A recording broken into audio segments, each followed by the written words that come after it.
चलिए एक quick revision. Amoeba था, अमीबा के बाहर में आपका फुट था।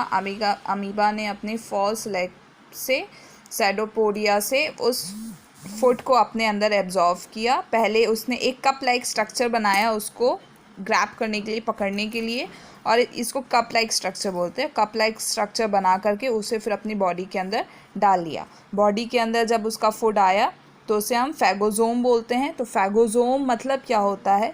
फुड, अमीबा के अंदर फुड वैक्यूल होता है। Food vacuole plus food is equal to बनाता है फैगोजोम। तो ये याद रखना, ठीक है।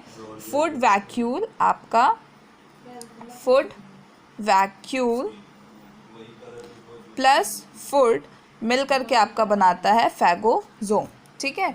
तो ये आपका फैगोजोम का स्ट्रक्चर बन गया। अब क्या होगा नेक्स्ट स्टेप में? अब आपका क्या होगा? ये अमीबा है आपका, ये आपका फैगोजोम है, ठीक है। अब मैंने यहाँ स्ट्रक्चर में बताया था लाइजोम्स होते हैं, तब ये लाइजोम्स का कुछ तो काम होगा।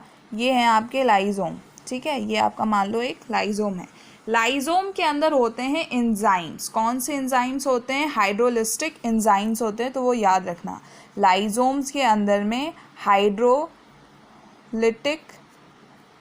एंजाइम्स होते हैं। वो एंजाइम्स क्या होते हैं? वो एंजाइम्स फिर अब यहाँ पर इस फूड से आकर के मर्ज्ड करेंगे और वो अपने एंजाइम्स को इस पैसोगोमा में भेज देंगे। तो अब इस एंजाइम्स का क्या काम है?